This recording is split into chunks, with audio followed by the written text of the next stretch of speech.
Welcome back to the channel and welcome back to another UFC fight prediction video. In this video, we'll be predicting the full card of fights for UFC 294, Makhachev versus Volkanovski 2. But before we get into the predictions, we're going to recap last week's card just a little bit. So last week I went 5-6, not happy with that at all. No, I had some reads on that just didn't come through. And you try to overreach. That's when you typically get burnt the worst, and that's what happened there. But it is what it is. Parlay did not hit, and the parlay that's clearly one. Like you could definitely clean up the parlays because two of the fighters on the parlay hit. Like that were good confidence. I tried to throw a wild card in there, and that's where I went wrong because there was definitely some easier fights to throw in that parlay. But I went with what's her name? Can't remember her name right now. You lose, I forget. Or Alexiva.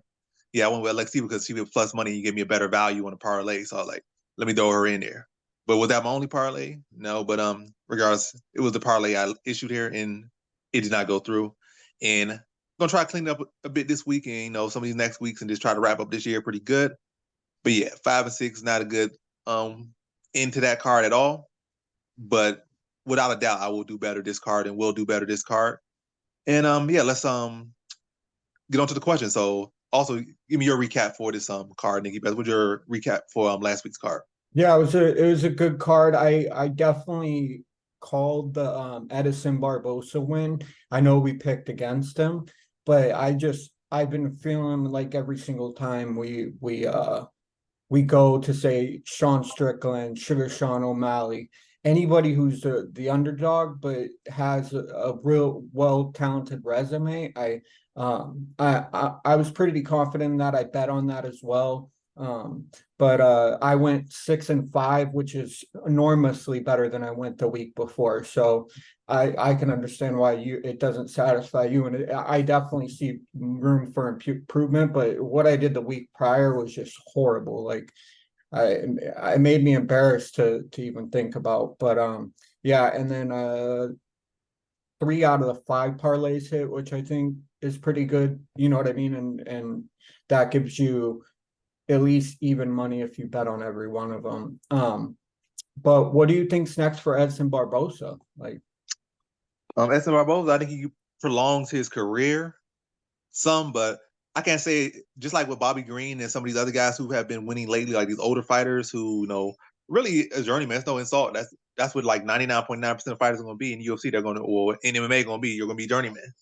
He's a solid career, solid legend. Had a solid career, solid legend. And I won't say solid legend, but yeah, but I don't think he's going very far. I don't know what's gonna happen. I think he could be an alternate, maybe just off his star power and his name, and maybe if Volkanovski doesn't come back in, he could step in there with Ilia Topuria and get slept in the first round, like he should have gotten in this fight, and like he was about to get in this fight, to used to decide to wrestle, even though he had him dead to rights, and gas himself out wrestling him when he already had him knocked out on the feet.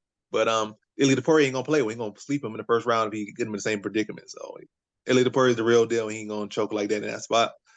But yeah, I think that's probably the best thing for him is a chance to, actually get a title shot for once in his career and get like even if it's an interim title shot. But that makes sense for Edson Barboza next. That's probably the best thing for him next. Other than that, they're probably gonna just use him as a stepping stool for some other guy. And I can't really see who else they'll match him up with. Maybe Max Holloway might need an opponent, and they'll just give him to Max Holloway, feed him to Max Holloway. Or yeah, it's like really he already lost to Bryce Mitchell. He lost to Dan Eag. He lost to Giga Chikadze. He's been around a long time, and even now he's been around a good time at 45. So he had a long, lengthy career at 55. Had a pretty lengthy career now at 45 as well. Everyone that's pretty much around him, he has lost to. But yeah, so I think what they will do if Volkanovski wins or loses this fight and takes some time off, I think they'll probably throw Barboza in there potentially is an alternate maybe for Ilia Topuria versus Max Holloway. So if either of those guys get injured, they'll throw Barboza in there as like alternate. Probably they're doing it because they don't want to mess up Ilia Topuria. They want new faces. Max Holloway's still young, very young. But I think they probably really want Ilia Topuria to be champion because that's a fresh face. They don't want to see Max Holloway get a title shot or win and fight Volkanovski for a 4th time. So that's probably what they'll do. They'll probably step over Max Holloway and people will be mad, but it's understandably so why they would do that because Max Holloway has already lost to Volkanovski 3 times. So you don't want him to knock out Ilia Topuria and, make the division even more boring than it is. All these divisions need a lot of fresher faces, and Ilia Topuria is one of the fresher faces that actually is talented, that actually going out there and doing what he's supposed to do. and not choking like these other guys. So you don't want to risk him losing to Max Holloway, who is a tough stylistic matchup for anyone. That's not Volkanovski. So yeah, how you feel? Yeah, I totally agree. I was gonna say Bryce Mitchell, but like you said, he fought Bryce Mitchell. That's the only name I could really think of that would make sense. But I think you're right. I think they should give him a title shot. I think he's earned a title shot. I don't think just beating Sadiq Youssef is the reason why he should get a title shot, even though he looked, you know, not that old and not that well out of his prime, even though he definitely is. He's definitely he but I think the only realistic thing would be for them to give him, you know, either the shot against Max Holloway or the shot against Ilya Topuria. And I think you're right. I like Ilya Topuria. I think he's going far. I from the sound, from the way you've made it sound, you believe that he could possibly beat Volkanovski, and I see how that's possible. And I said the same thing about Yair Rodriguez, and that didn't turn out so well. But like I just thought that he would have put up more of a fight at least. But yeah, I definitely think that Edson Barbosa should be either in second in line for the interim featherweight championship. They should do it in like the January or something, and let Volkanovski get some time off. But yeah, what do you think's next for Sadiq Youssef? So the Yusuf, I think he needs to. It looked like he got injured because I watched his prediction video. He did a prediction for this card. Um, Not this card that he just was on, but this card that's happening right now that we're predicting. And he got his arm in a sling, so I don't know how injured he is. I ain't checked no injury reports, or so I don't know if he has some. Well, I mean, he's in a sling, so he had to have some injuries. So I don't know if it's a broken hand or it's like threw his arm out the socket or whatnot. So it's probably gonna take some time off. So he definitely probably not fighting until like February or maybe even March next year. And I think that will give him some time for the weight class to clear up. So maybe a Bryce Mitchell, which he's been calling for a little minute, because we don't know where Bryce Mitchell is. He might need a win. Maybe a Mavzar Evloev could be in the mix over there. And Evloev could be a good matchup for Edson Barboza, even though the outcome of that fight is pretty much known. But yeah, I think Evloev, Mitchell, Giga Chikaze, and the winner of any of these big fights could potentially be a good matchup for Sodiq Yusuf or even Josh Emmett. I think those are all good matchups for Sodiq Yusuf where he's at right now. You know, we'll pretty much put him back in the same spot he was in before losing this one, I think. But yeah, I think that's what's next one. What do you think is next for Sodiq Yusuf? Yeah, I definitely think Sadiq Youssef has to get a win under his belt. I think someone like Brian Ortega, Calvin Cater, Josh Emmett, Mazar Voyev, or Bryce Mitchell. I think anybody probably number three and up, besides probably Ilya Topuria, because Ilya Topuria has definitely earned the shot, no matter if it's an interim or just a regular. But yeah, I don't think that's the nail in Sadiq Yusuf's coffin as far as like he's gonna have to do a lot to regain our trust and earn the ability to be that star that he could definitely be. But I like Sadiq Yusuf a lot, so I think they should probably give him the Alex Caceres fight, which is number He already 15. just beat Alex Caceres, so Oh, he he not beat getting. him. See, I'm Yep, way I'm way off with that one. Yeah, so I would say Giga Jakaze or Bryce Mitchell. I think those two are perfect. I don't see any other route for that when he just lost. So yeah, that's kind of my thoughts on it. Not too much, but what do you think's next for Christian Rodriguez? well, Christian Rodriguez right now he needs to get on the Dolce diet. That's what I would say, and probably go up to 45 for the time being. I feel like Dan White might give him some lenience. He don't deserve it. I think it was like his third miss in a row, at least the second miss in a row. Second, at least, yeah. Yeah. So I think he's gonna have to go up to 45 and maybe fight two fights, then request the 35 fight because you can't keep missing twice. And how do we know that this was him being dirty and say I'm going with these fighters who are very good and young and talented, and I'm going to do what I need to do to win? Because at the end of the day, they're going to see a win on the record. They're going to see, oh, he missed weight or not. He's going to say, oh, he beat this guy, he beat that guy. That guy wanted to be champion. He beat this guy, he beat that guy. They're going to see, oh, this guy missed weight by 20 pounds and came in like way and way bigger than him. Guess especially going against what's his name? Raul His Rosas last Jr. one. Yeah, Raul Rosas, because Rosas is a grappler, and that's his only path to victory. And he'll come in like 5, 10 pounds overweight. So it don't seem like it was just him missing weight. It seems way too convenient. But yeah, I think going up to 45 will be his next one. I can't think of a fighter. I don't think they should match him. I think you try to match him too high, he's gonna lose, and he could ruin the talent or give him some unnecessary losses on his record. Versus probably just giving some people like debuting, like some guys that just don't belong in the UFC. Like they feed, like the people Terrence McKinney fought in his last two fights, that level of competition. Give them two guys like that, or yeah, two guys of that level, and then say, oh, you want to come back down? Now you could come back down. So maybe two of those guys, and then maybe one decent guy like top 20, top 25 at featherweight, and then drop him back down. If he's successful at doing that. But that's my adults. I can't even think of a particular name because I think all names that kind of stand out, I think they're too big of a jump. Oh, I know. TJ Brown, maybe. He could be Mm. TJ Brown. Darren Elkins. So there's some names right there. Yeah. What do you think for next one? Man, I feel bad most for Christian Rodriguez's opponents, being Raul Rosas Jr. and Cameron Simon. And I knew that even if he had cut all the weight and been 135, he would have still been as competitive as he was. But I just don't think it's fair to the bantamweights at this point to put them in a position to where the person's going to make weight over at least 5 pounds, and then that's a loss in their record, a win on his. And I think he needs to prove that he can make 135. And I think that there should be something in there that, like, because he's not Hamzat Chimaev with missing by 8 pounds, but like a huge star in his name. Like at least with him, like people are, I know I like gravitate towards him, but I just don't think it's fair to his opponents. Cameron Simon, well, being young, only 22, he's definitely a huge prospect, and I think Christian Rodriguez could have probably got it done without, with cutting the extra 5 to 10 pounds.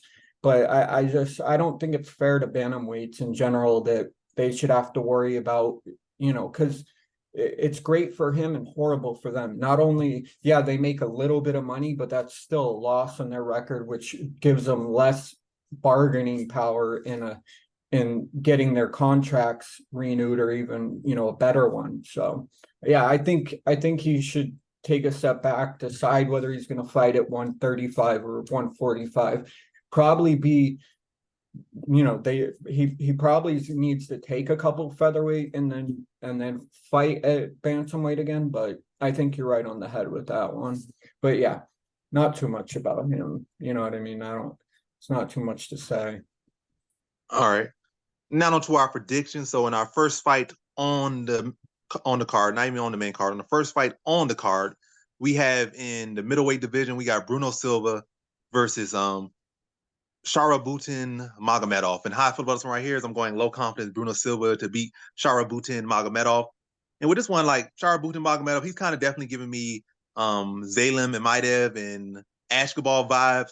Another hyped up, controversial fighter from that region with not a whole lot to prove, but a juiced up record and nothing really to show for it.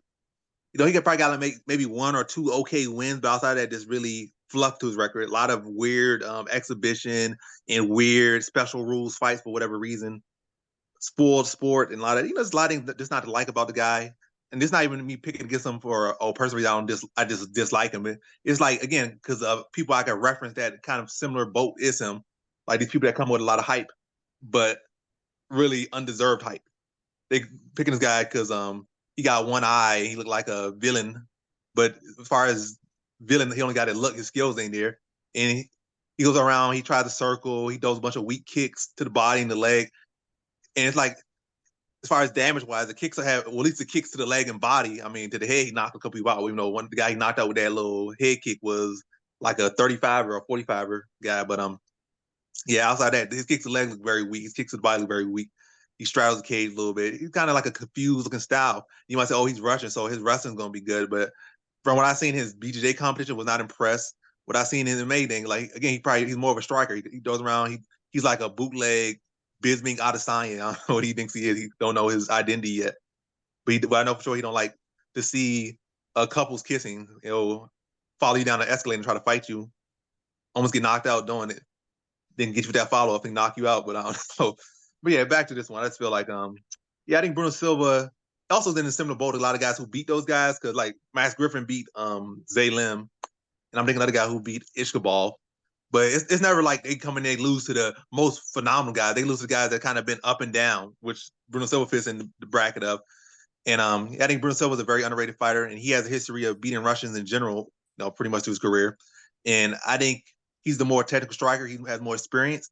And I think with Ishkabov, not Ishkabov, with Magomedov being so willing to kind of straddle and you stay at distance and throw kicks to the body and weak leg kicks, kind of hand drop a little bit. A lot of times when those things, I feel like Bruno Silva should be able to probably take one of those kicks on the leg, come over there, pressure him, hit him with hooks to the body, hit him with hooks up top, and really swarm him. And I think he knocks him out second round. So I said a whole lot of something, but most of the thing was just me talking trash about Magomedov. But you can watch the prediction video on my channel. But in this one, I got Bruno Silva via second round TKO.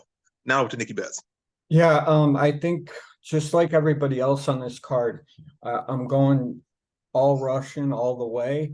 I do think you're absolutely spot on though with both of with Bruno Silva with the possibility for the knockout. I think both fighters are live for it. I don't see Bruno Silva going in there and trying to wrestle him. I could be wrong, but if he did that, I could see him submitting him. So I'm definitely gonna make sure that I put it out there that the probably the livest bet on this fight itself is inside the distance. If you just parlayed that with something else, I just don't see how you could miss. So I do have Sher Booten winning just because I like the guy. I like a little bit of evil villain, one-eyed craziness. Like I'm all down for that. I think that's what attracts me. Like the like Islamic fighters in general, man, they're like so calm and cool, but when they get in there, there's just a dog in them, and I want to believe that this dude could be something just because it'd be fun to watch him 3 to 5 years down the road when everybody hates him, and I'm the only person that's like I love this guy. So I definitely I'm rooting for him in that way. So for that one, I'll give him the TKO. But I think the livest bet for this fight is definitely inside the distance, and I don't think it won't hit. So I'm definitely leaning at that. All right, cool. Now to our next one, we have in the women's strawweight division, we got Jinh Frey versus Victoria Dudikova. And how I feel about this one right here is I'm going average confidence Victoria Dudikova to beat Jinh Frey. At first, I was kind of going lean high confidence, but statistically wise, Jinh Frey's takedown defense is a lot better than I was giving credit for. I think it's like high 70s, like 78 or something, maybe even 82, which is pretty decent. 89. I think it's 89. Even though I think it's inflated because there's been times where Angela Hill's takedown defense has been higher and Michael Johnson's takedown defense has been higher, but just because their stats are sometimes spot on, and sometimes they aren't as applicable as you would want them to be, or maybe to your benefit, because then a lot of people probably bite on that stat line and say, "Oh, this is the stat line is going to be the whole judge of who they are as a fighter," which is not true. And even when we look beyond the stat line, her actual record against grapplers is not the best. I don't think, at least not in the UFC, she don't have no wins against grapplers. Whether it be them knocking her out or matter of fact, they be out striking her. I think in her first fight in the UFC, she got submitted by Kay Hansen. But yeah. So the stat line might be good, but I think Dudikova's gonna be able to force it, be able to get that takedown. Might struggle a little bit early with the takedown, but I think once she gets it, I think she probably starts to wear down her, makes it immediate factor with her grappling and her top control, landing ground and pound on Jinh Frey. Then in the second round, she takes it down easier, grounds a pounder, then taps her out second round. So in this one, I got Victoria Dudikova via second round submission. Now over to Nikki Betts. Yeah, I mean the line speaks for itself. She's like minus 425 or more, minus at least 400. And I think people don't give Jinh Frey a lot of credit because she was an Invicta champion, which isn't.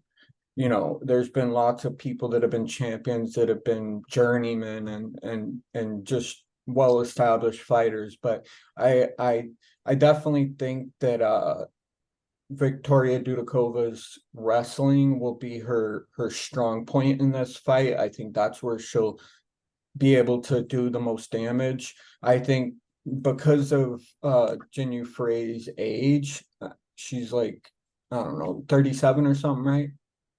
Yeah, 30. about that age. Like I think he's Yeah, turning 30 actually, but I don't know. She's up there. yeah. So I think the youth and the ability to utilize her gas tank to get the takedowns and hold her down. It's going to wear on Jinyu Frey over time. I know I saw someone in the Discord said their Jinyu Frey is live, but I don't see it. But I do see Victoria Dudakova winning late second round, early third round. So I'm just gonna be very blunt with what I think. I think Victoria Dudakova gets it done late second round, and I think she gets it done by probably ground and pound, and I think uh maybe over 1.5 might be live too, or fight goes inside the distance. I definitely think Jinyu Free is tough, but she has 9 losses. She lost her last fight. Victoria Dudakova won her last fight pretty handedly. So there's no reason why the line doesn't reflect as well because it's minus whatever 400, but like I think it should be closer to 200, 250, and that would probably be a safer bet if you wanted to go money line. But yeah, in this one I got Victoria Dudakova late second round, grounded pound. All right. Now to our next one. We have in the featherweight division, we got Nathaniel Wood versus Muhammad Naimov. In this one, I got Nathaniel Wood average confidence to beat Muhammad Naimov. And to be honest, I'm still not super impressed by Muhammad Naimov. He was going to pick apart his last fight until he wasn't. He landed a shot, dropped dude's name right now, but yeah, he dropped his opponent. That was like really the first decent opponent he has, well, I guess, beaten in Jamie his career. Malarkey. Yeah, Malarkey, that's what I'm trying to think of, or who am I speaking of? But yeah, he was getting picked apart. You know, Malarkey was doing what Malarkey does. He was mixing up, out striking him, out valuing him, out technique him, out skill him, beating him everywhere, footwork everywhere, mixing the takedowns. And then until he wasn't. And yeah, I think Nathaniel Wood is a more technical fighter. You know, coming from the bantamweight division, being what was like Cage Warriors champion and a Cage Warriors standout, and you know had an exceptional bantamweight career. Now he's having an exceptional start to his featherweight career, and I think he'll be the better grappler, and I think he'll be the more technical striker. But Naimov might be bigger, but coming down to 45, he'll be slower. Even though he probably spent most of his career at featherweight, he probably truly is a featherweight. Nathan Wood has been a solid top tier bantamweight, so his speed and technique gonna be sharper than him. It's not like Naimov, no impressive talent. He's not and never will be. To be honest, let's just be blunt. And I just feel Nathaniel Wood just has him covered everywhere. I just think really just gotta avoid getting caught with big shots. Other than that, I think he'll be the better striker. I think he'll be the better grappler, more technical fighter, higher fighter Q. I think he should beat him. And I think he beats him by decision here. So in this one, I got Nathaniel Wood via decision. Now what you think he bets. Yeah, I think like everybody else, we're leaning Nathaniel Wood for good reason. You know, he's a minus 310 right now. What I see the best play probably being is the over 1.5 because his average fight time, let's see, hold on. His average fight time is 12 minutes and 31 seconds, 44 seconds, and Naimov is 11 minutes and 30 seconds. So I think easily the over 1.5 hits on this, just reflecting both their records. I definitely think Naimov is tough and has the durability to, hang in there. But I think, like you said, Nathaniel was just a more technical fighter, and that's probably what's going to dictate the fight. 81% of Nathaniel Wood's fights go to decision, 82%. So I think you're right in line with exactly what I was thinking, which is Nathaniel Wood by decision. So in this one, I got Nathaniel Wood by decision, but I would definitely take the over 1.5 in this one. All right, nice. Now to our next one, we have in the lightweight division, we got Anshul Jubilee versus Mike Breeden. So how I feel about this one right here is I'm going high confidence Anshul Jubilee to beat Mike Breeden. I think my only real concern here with Mike Breeden maybe be the wrestling, but he hasn't really shown to be no exceptional wrestling talent. He's on like a 3-fight skid, and I don't think he didn't win his contender series fight. So really, at by no affiliation, no wins in the UFC, not by the contender series, nowhere, like not no Ultimate Fighter, like no wins in the UFC banner. So he has not shown ability to win at this level. And I think Usher Jubilee is the much more technical striker. I think Breeden only benefits well when people just go like on a linear path, like straight forward or straight back. And, you know, he can walk you down and swing and hope to knock your head off, or maybe you walk straight back and he could throw a sloppy overhand or sloppy hook and then look to, or maybe sloppy 1-2 or something, and look to the level change, try to take you down. But you got any bit of fundamentals, any bit of footwork, any bit of technical skills, and not just going to fight him in a slot fest. No, he really struggles at that level. So I think Jubilee has more than enough skills to be able to not participate in his slot fest, use lateral motion, work behind the jab, front kicks, teep kicks, head kicks. But probably not too much on the kicks, but mix them in there nicely, not like can mix it up. Don't just be blatant.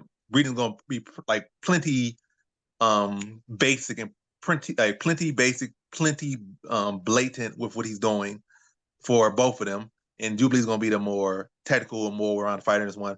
And I think he TKOs Breed in the second round. Just really picking apart the first round, probably stunning him in the second round, then follow him to the ground and finish him off with some ground to pound. So in this one, I have Unsure Jubilee via second round TKO.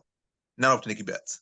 Yeah, I think Mike Breeden definitely has a lot of issues that leave a lot to be desired. I think Anshu Jubilee definitely has the momentum and the likelihood of winning, and I don't see how Mike Breeden can get it done. He does win 80% of the time by KO, so he's probably gonna go out there and eventually start just throwing haymakers because he's getting picked apart. Um, I don't know how this fight ends, but I do think it ends at some point, late second, early third round.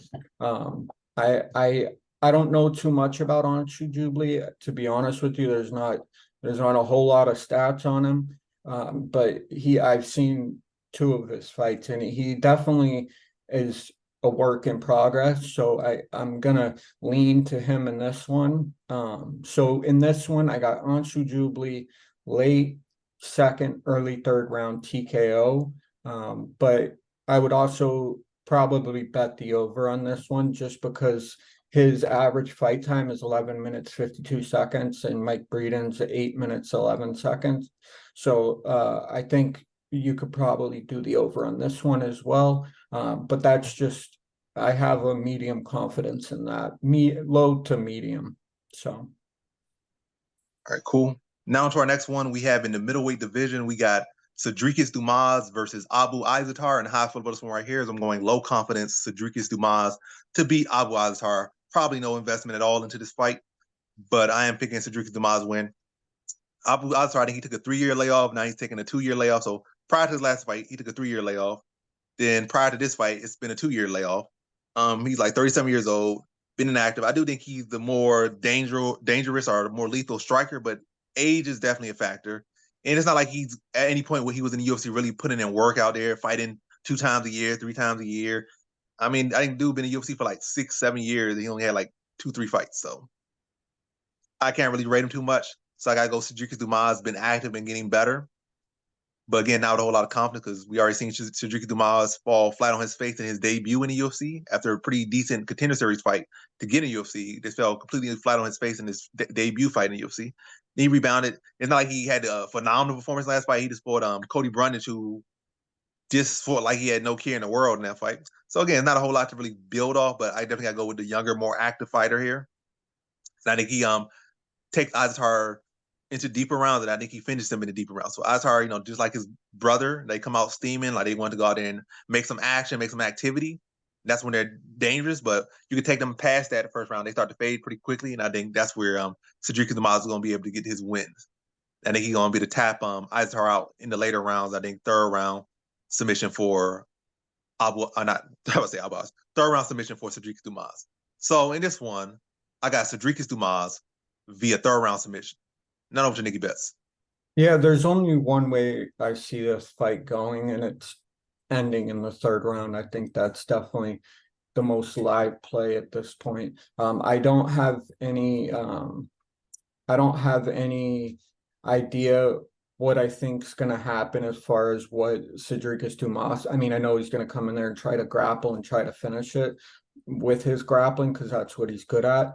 And I see Abu Zaitar if he comes in there and just does not care and just swings for the fences, he might be able to knock Cedric Dumas out. I think the likelihood of that happening is relatively low. I think everybody kind of has an idea in their head where they see this fight going. Cedric working for the takedown, Abu fighting it off, once or twice, and then eventually getting taken down and probably ground and pounded or tapped out. But I think inside the distance is the only way I bet this fight. I'm not going to bet this fight just because I don't have that much trust in either fighter. I liked Cedric's Contender Series fight. I didn't like his last one.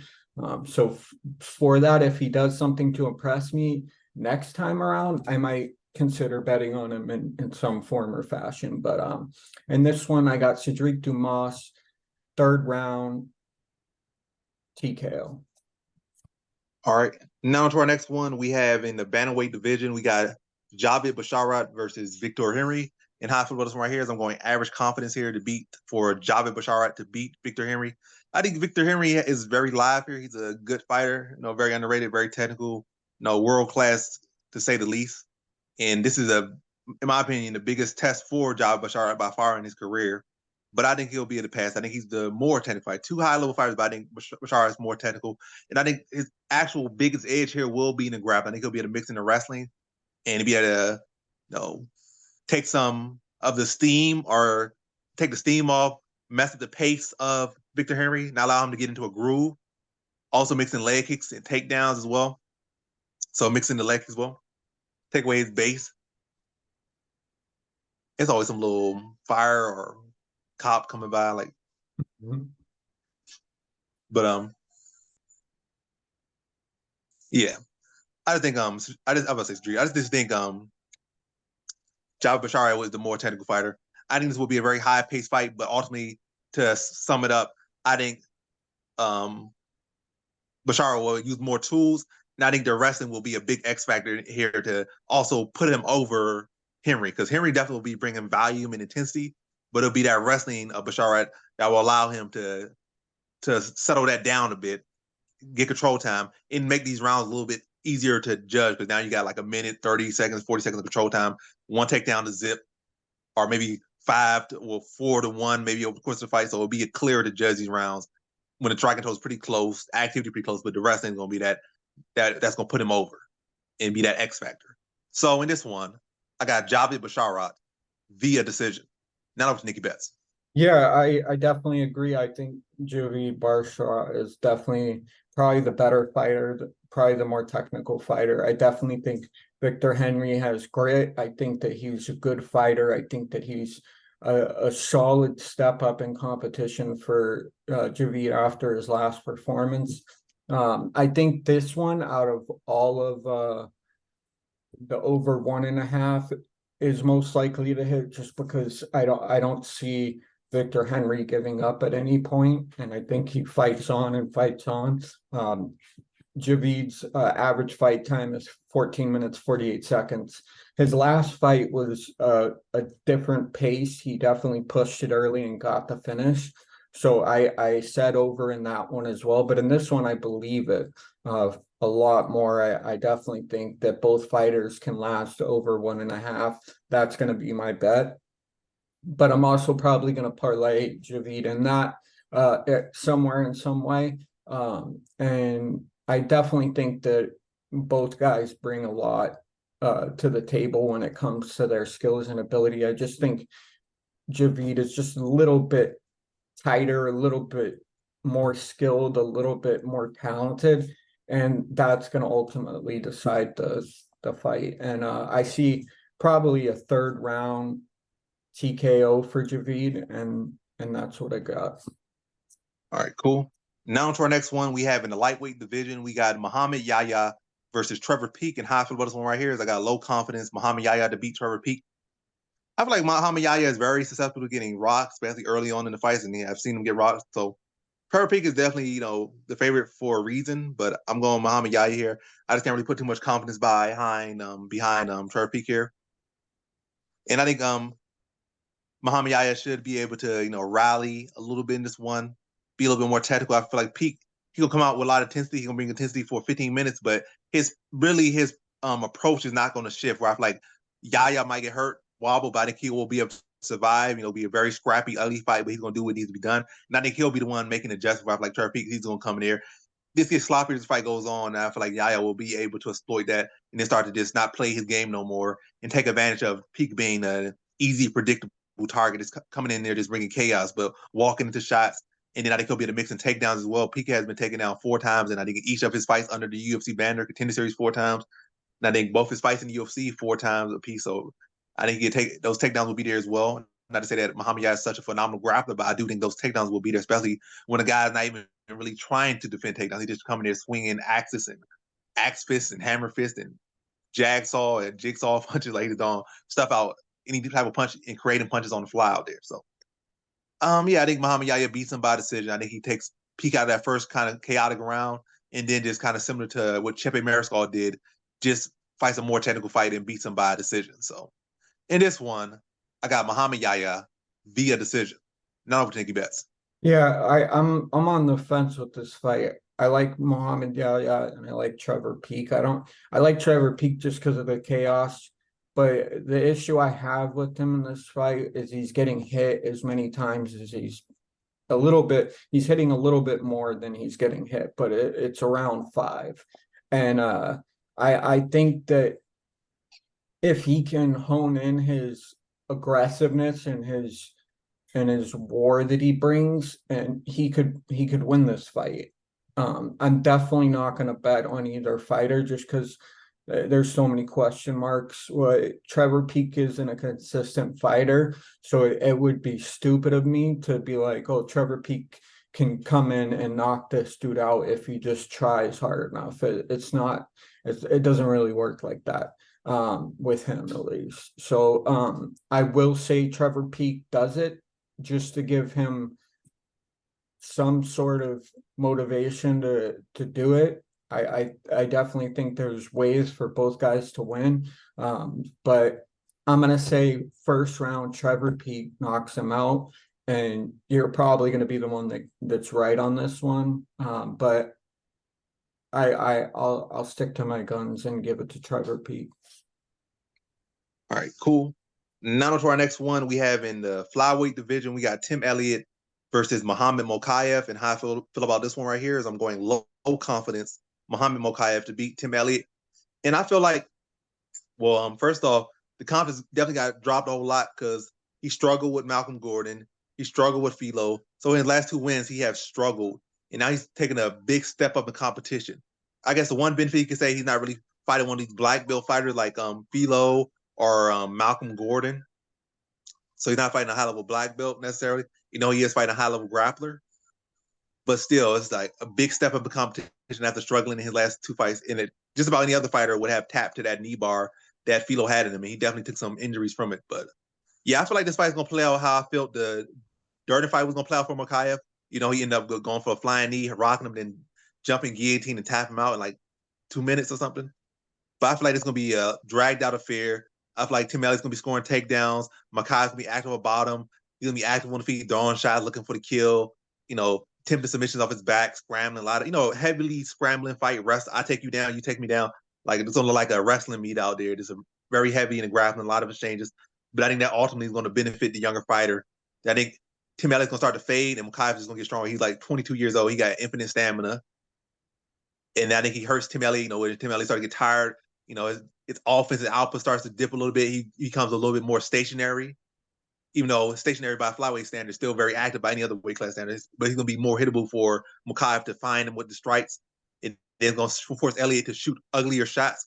And then I think Mokaev's going to see that ugly shot coming or that mistimed, not in the proper distance management takedown or not properly set up, all those factors. And I think Mokaev finds a submission, taps him out third round after a really back and forth scrambling type fight. I think Mokaev, wild fight. Mokaev finds that submission after hurting him in that third round. So in this one, I got Muhammad Mokaev via third round submission. None of Nikki Betts. Yeah, I think the best way it could be explained, like you said, is high level grappler versus high level grappler. And I think if Tim Elliott can come into this fight and do what Edson Barbosa did, which is school the younger guy and figure out ways to outmaneuver the younger, more talented prospect.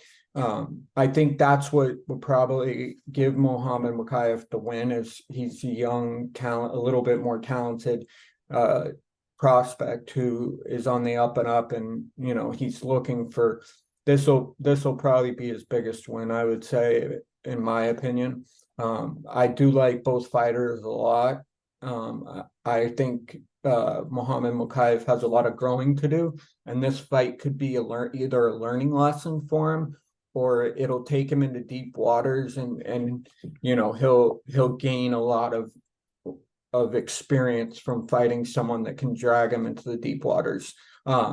Their average fight times are 12 minutes and 40 seconds for Tim Elliott and 11 minutes 14 seconds for Mokaev. I have a low confidence in Mokaev winning. I do think he wins. I think he's able to win, but I also see the same way Edison Barbosa was able to school Sadiq Youssef after the first round. But I think the live bet, and this is the one I'm going to bet, is over 1.5.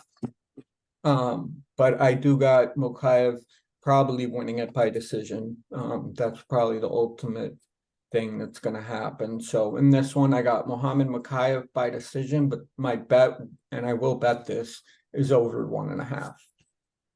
All right, cool. Now to our next one. We have in the bantamweight division, we got Said Nurmagomedov versus Muin Gafurov. And how I feel about this one right here is I'm going Said Nurmagomedov, high confidence to beat Muin Gafurov. I just feel like Muin Gafurov was his path to victory here. Don't really have cardio. His wrestling ain't really nothing special. Said Nurmagomedov is longer, more technical striker, more technical grappler.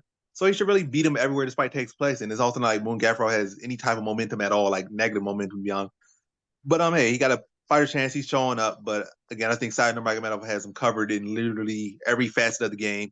And I think he just outstrikes him to a decision here. I think he outstrikes him. I think he outgrapples, and I think he beats to a decision. I think Gafurov will be game for like a round and a quarter, but I think Said Nurmagomedov will be game for as long as this fight needs to take place.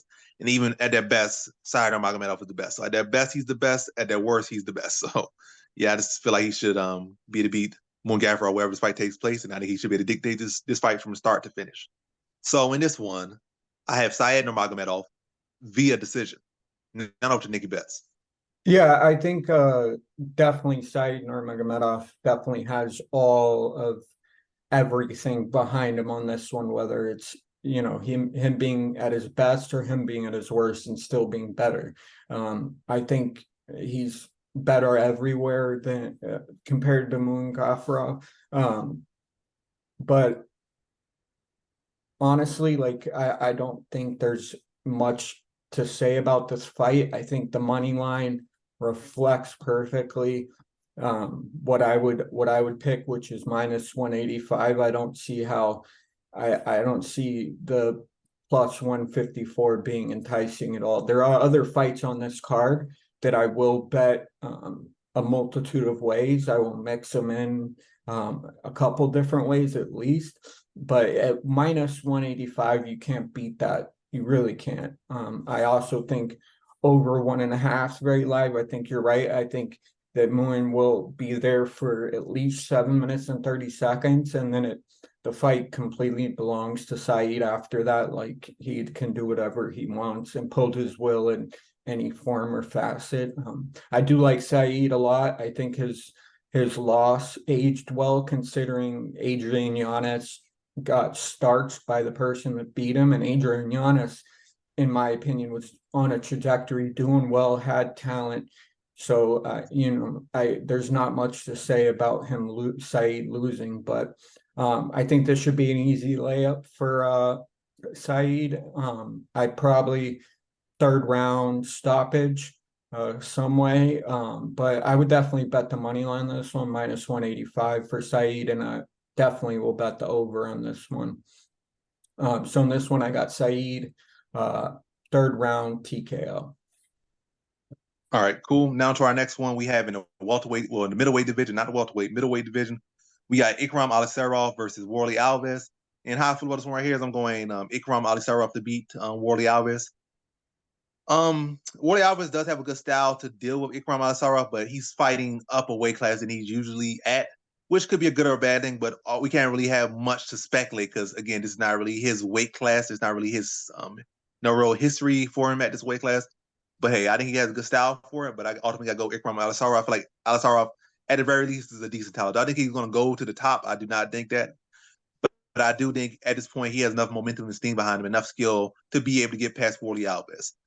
I think it's going to be a little bit of a rough early going, but I think he's going to be able to replicate, even though it's not really his style or strength from Alisarov. I think he's going to be able to at least to try to come up with a game plan to be able to push Warley Alves, which I feel is typically Warley Alves' weakness. Pressure and consistent volume and pace, and he kind of gets drowned by that a lot of times. I feel like that's what Alisarov is going to try to implement on him. There's probably a couple of little scary moments he's going to deal with, probably defending that guillotine or not getting put in the first place. Maybe immediately getting to half guard so he can like thwart that or dismiss or negate that guillotine. But ultimately, again, like high pace, stand in his face, jumping to half guard as quickly as possible, so he's not a victim to that guillotine. Then I think once he's on top and is able to really establish some top pressure and some ground and pound and some dominance on top, we're going to start to see Warley Alves wilt as he typically does. And I think Ikram Alisarov gets a second round TKO, like a late second round TKO, just really heavy on top, dropping ground and pound. Then they got to like the first takedown and really doing damage, probably busting them up on top. You see a Warren, like dejected Warley Alves in the second round, and Ikram Alisarov still pushing the pace, getting the takedown easier and going right back to what he started in the first round and finishing it off in the second round. Now, I think once he had Warley Alves kind of tore up on the ground, I think he goes for the submission and gets him out of there second round. So in this one, I have Ikram Alisarov via second round submission. None over to Nikki Betts. Yeah, I mean, I just don't see how Ikram loses. The only loss that he has on his record is to Hamzat Chimaev, and look at how well he's doing. I really like Ikram. I'm really high on Ikram. I'll definitely be betting Ikram in this one. I think inside the distance makes the most sense. That's definitely going to be my bet. There's not too much to say. This should like Saeed versus Muin. I think this should be an easy layup for Ikram. I'm not counting Warley Alves out of the game at all. I'm not saying he's garbage. I'm not saying anything negative about the guy. I'm just so high on Ikram that I just don't see how I could pass up an opportunity like this, because Ikram was going to fight Nasruddin Imavov, and that, in my opinion, is a 10 times harder fight than this one. And I think Ikram would have been tested in that. I do think he would have ultimately come out on top, but like two Russian gangsters just throwing down in the pocket, like I would have loved to watch that. I'm kind of upset that Ikram got taken out of that fight. First, he was supposed to fight Paulo Costa. Then he was supposed to fight Nasruddin Imavov. Now he's fighting this guy who's a last minute replacement. So I just don't see how Ikram could lose. In this one, I got Ikram inside the distance for sure. All right, cool. Now on to our next one. We have in the light heavyweight division, our second fight on the main card. We got Magomed Ankalaev versus Johnny Walker. And how I feel about this one right here is I'm going high confidence of Magomed Ankalaev to beat Johnny Walker. And I just don't really see how Johnny Walker wins. He either got to be hope to get a push in the decision factor, or who knows, come out there and just become a much better fighter technically and just beat Ankalaev at his own game in the striking department, or he got to hope to be crazy and create something like maybe land a flying knee, something wild and unorthodox.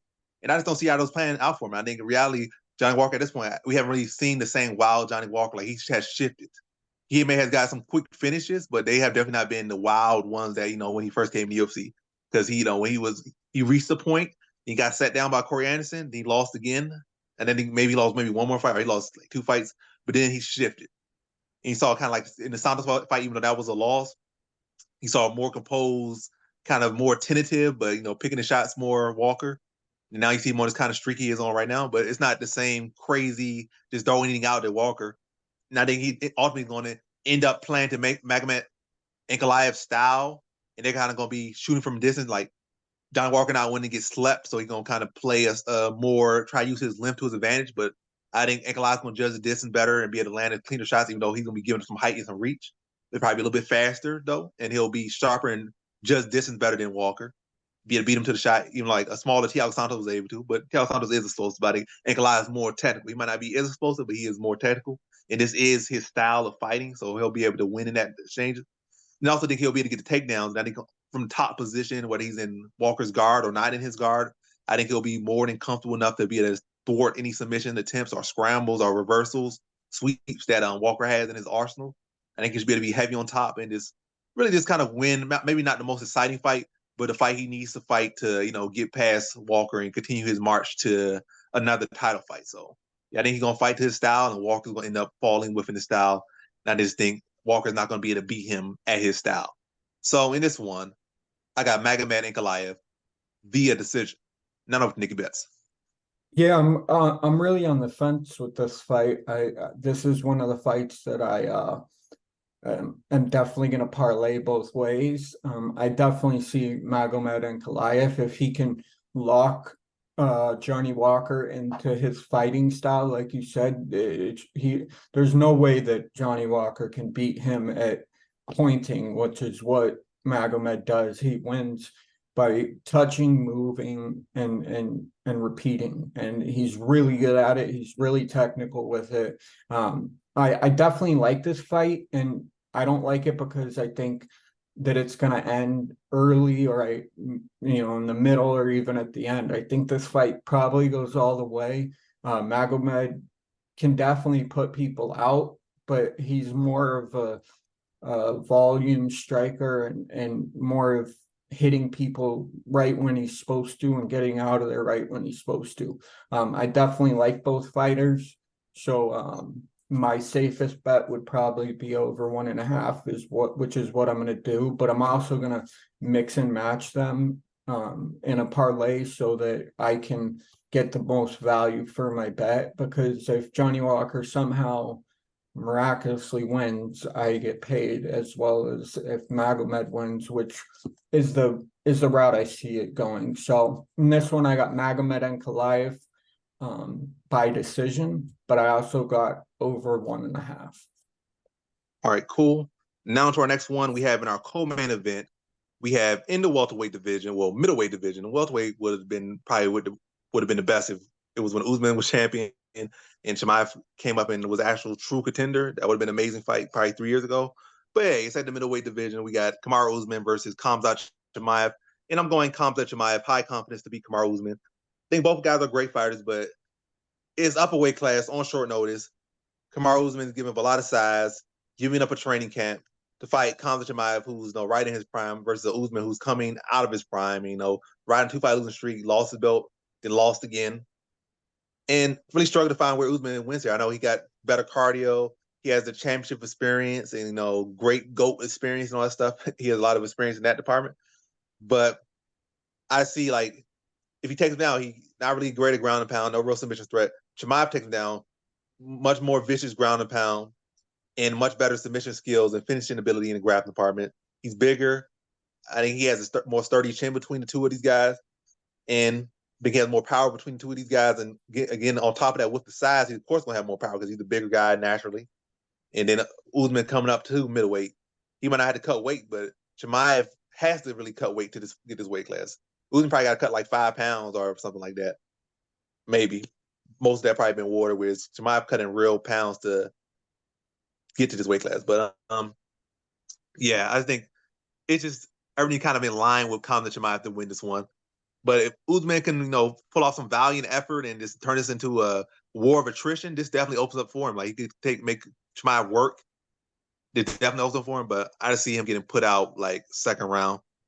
I think Chimaev's gonna be able to catch him, get on top, and get some ground and pound, and be heavy on top, flatten Usman out, and get that second round TKO. So in this one, I got Khamzat Chimaev via second round TKO. Now up to Nikki Betts. Man, I love this fight. I like it so much more than the Paulo Costa fight, even though the build up to the Paulo Costa fight was so much more intense. Like I would have loved to see the UFC countdown and both fighters just going at each other, letting each other have it. This is another fight where I think there's past the victory for both fighters. I like Khamzat Chimaev a little bit more than Kamaru Usman, and that's just my preference as far as like fighters go. But I love Kamaru Usman, and so in that, I'll definitely mix him in a parlay as well, just to try to get the most value for my bet. Because I do think there's past a victory for Kamaru Usman if he's able to, like you say, make the fight dirty, make the fight competitive, and take Hamzat out of his ability to just plow through everybody. I think he has a high likelihood of that possibly happening, but I definitely think Hamzat Chimaev is the lock here. I definitely will bet Hamzat Chimaev is the lock, but I also got this one over 1.5 as well, and I'll definitely parlay that in there somehow. So in this one, I got Hamzat Chimaev by decision, but I also take Kamaru Usman in another parlay with the over 1.5. All right, cool. Now to our main event we have in the lightweight division, a rematch for the undisputed lightweight title. We got Islam Makhachev versus Alexander Volkanovski 2. And how I feel about this one right here, I'm going high confidence Islam Makhachev to instill and beat Volkanovski once again and defend his belt once again. So I think Volkanovski is an amazing talent. I think he's a great fighter. I think he's one of the greatest of all time.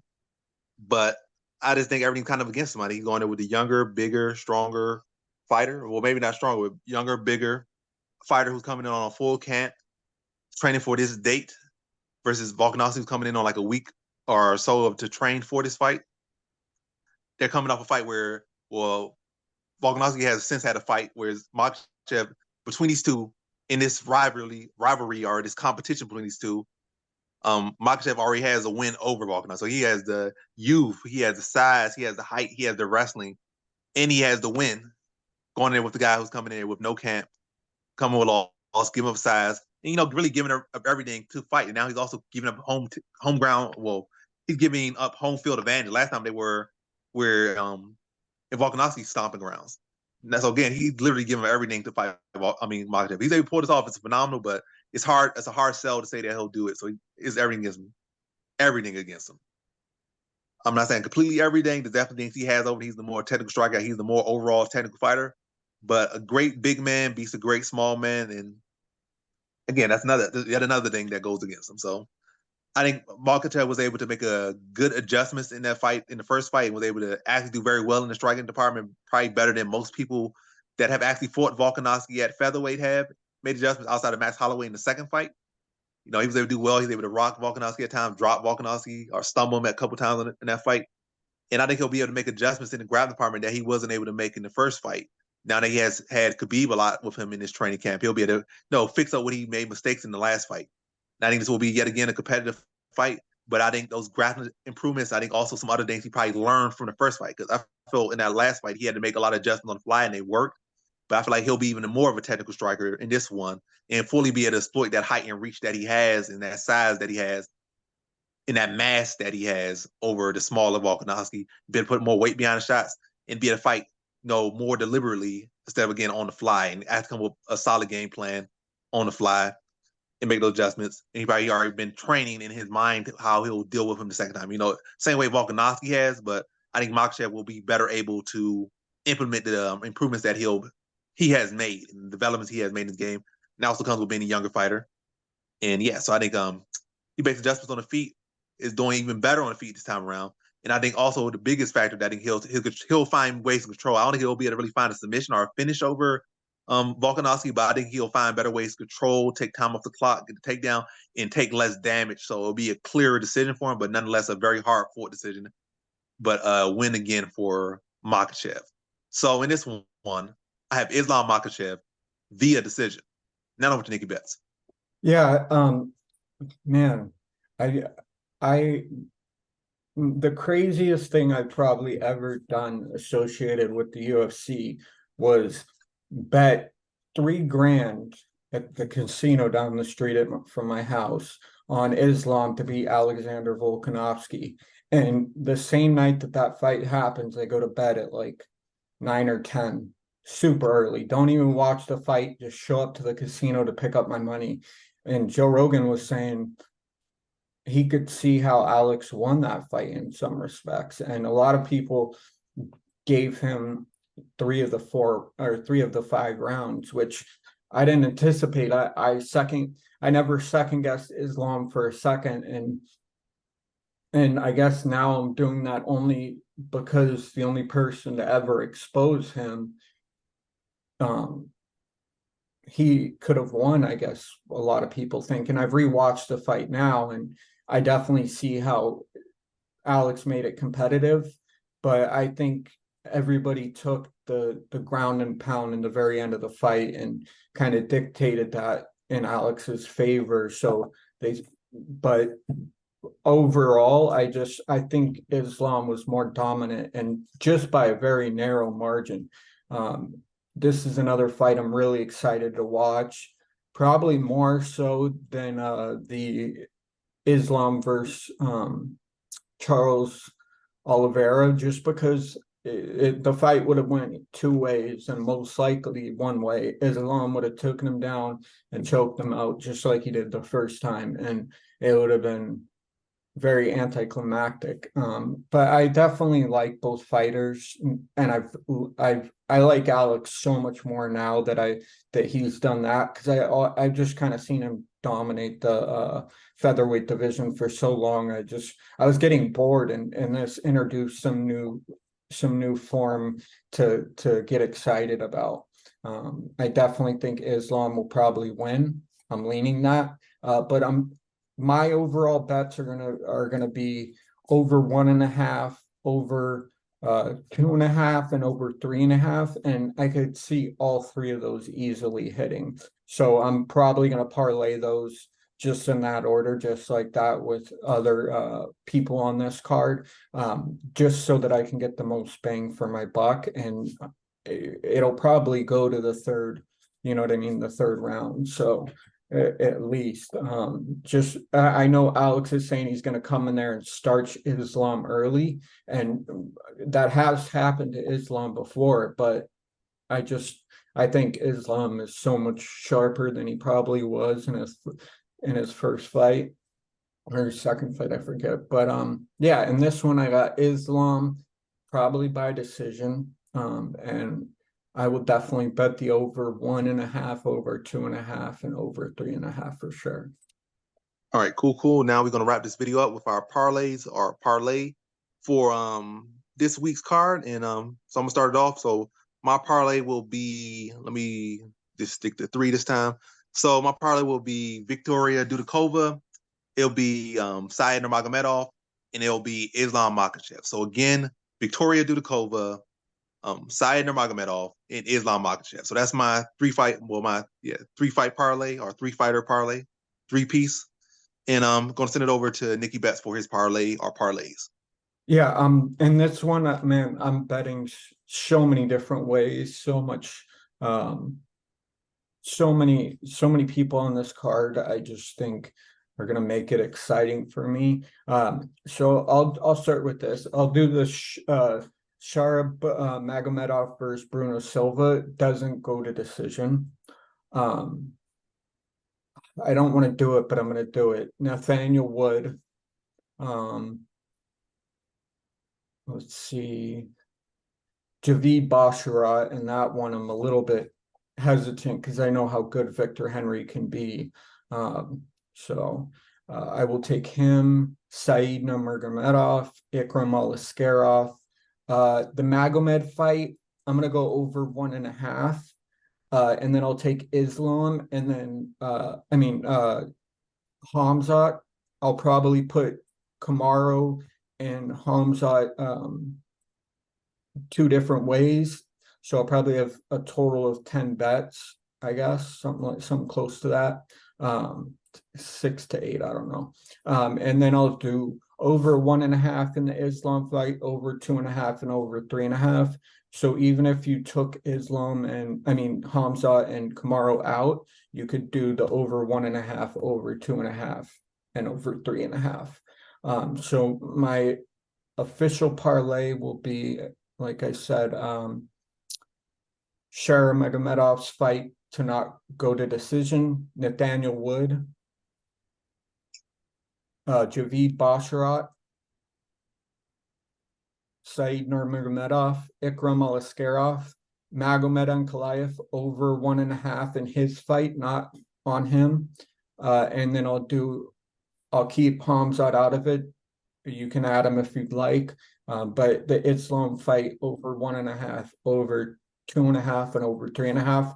And I think all three of those parlays will hit. All right, cool. And that's your parlays, and that's my parlay, and that's the video. Thanks for watching. Like, comment, and subscribe, and come back for more videos. Peace.